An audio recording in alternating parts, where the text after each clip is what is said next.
let's check out our discounted cash flow analysis. So, all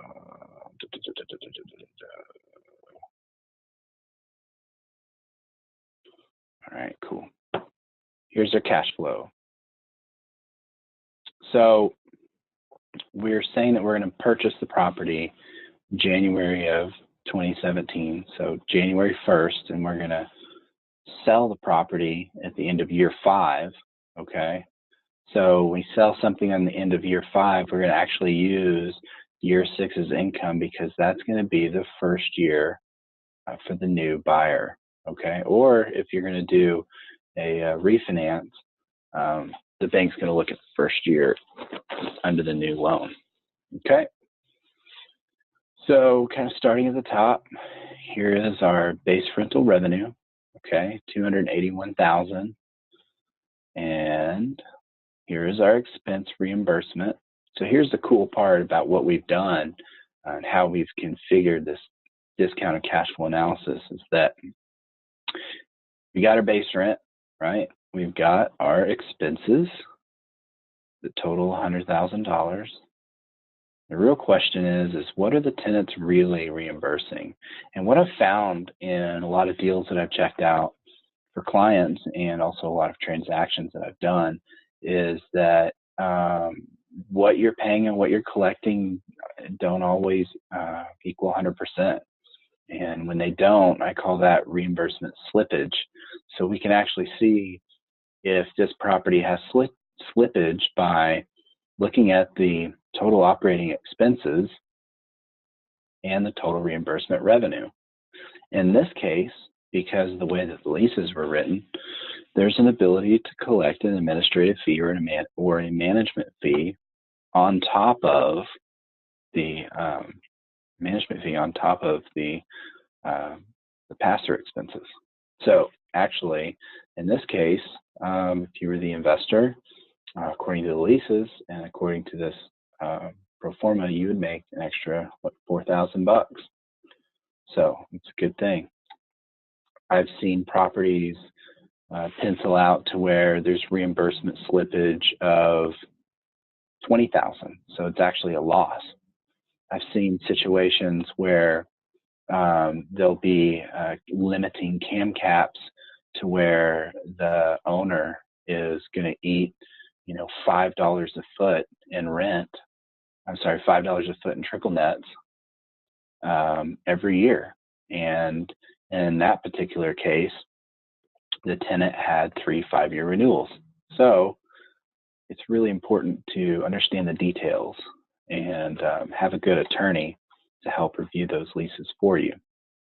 All right, so moving forward, $281 in our base rental revenue plus $104,000 in projected reimbursements. That puts us at $385,000 in potential gross revenue. Okay, less our expenses of $100,000. We've got a NOI, net operating income, of $285,562. We're going to take out our debt service. Okay, so in the debt service projection, I can show you that real quick. Probably should have done that a minute ago. Here we go.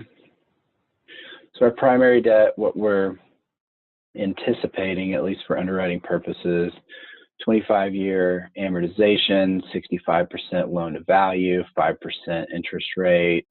It's going to balloon in 5 years. Okay. So back to reports. Cool. All right. So that was our debt service. So our total nut every year is going to be $192,904. That puts $92,658 in our pocket before the IRS gets to get their pound of flesh. Moving forward in the investment, let's see here. The rent's going up. That's a good thing. All right. Reimbursement revenue down a little bit here. So when this changes a little bit, I bet we've got some expirations that we're dealing with. Okay, our expenses haven't increased. Probably what we do in the real world is we would add some inflators in there. And so we can inflate a general inflation of 2 to 3%, or we can go in and pick different categories if we've got good supporting market data and put different inflators, annual inflation for each expense category, which is pretty cool.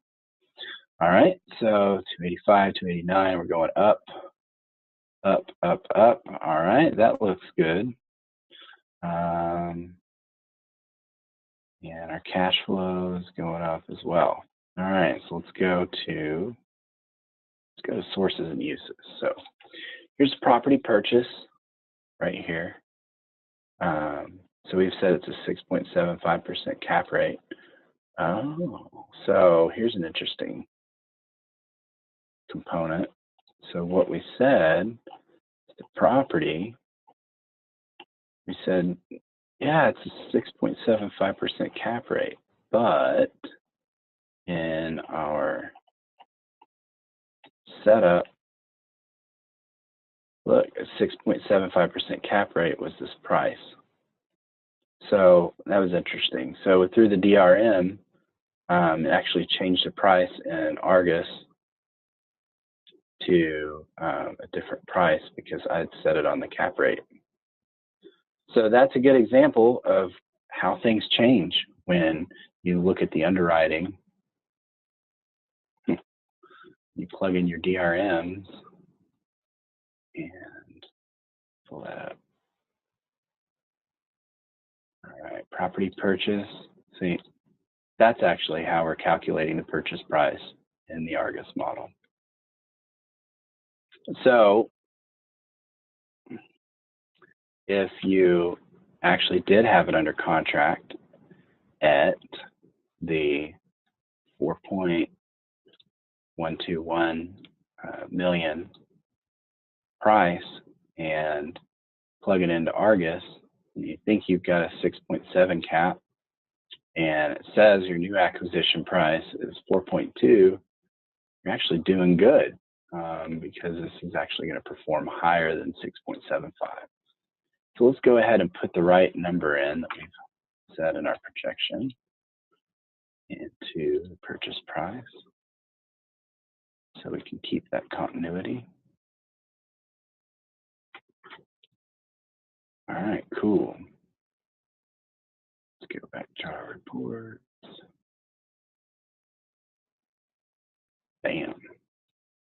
All right, now let's truck over to sources and uses. Okay, so we thought we were getting a 6.75% cap rate, but actually cash to purchase price, which is the same thing as your capitalization rate, is 6.93%. So we're doing better than what we thought. Here's our purchase price, which now is correct and matches what we supposedly have it under contract for. This is probably one of my favorite measures of performance. Cash on cash. This tells us, well, this tells us what the asset's doing for our money if we didn't have a loan. And this tells us what kind of juice we can get from the loan. So if you have positive leverage, then this number will be higher than this number, okay? If this number is lower than this number, then it doesn't make sense to get debt. Well, your debt's not really working for you, I guess, is what I should say. So in any case, this is good. 10% cash on cash return. Let's look at our leverage return. Oh, our leverage return doesn't actually meet our criteria. Let's go back and look at what we're selling the property for. So we're actually going to sell this on a 6.75% cap rate. Now, if I wanted to, I could say, you know what, we're going to sell this on a 5 cap, and this is going to be amazing, but I'm not. You know, when you look at your reversion cap rate, the IRR can be manipulated really easily. So let me show you. So we just saw that this doesn't meet criteria. So let's just say we put in here a 5% cap rate, okay? So we're saying at the end of 5 years, this thing's going to be so awesome that we're going to magically sell for 5% cap rate. Watch what this does to the IRR. And this is one of the main reasons why I don't like IRR as much as cash on cash. Oh man, look, 26%. This definitely meets criteria. Wrong.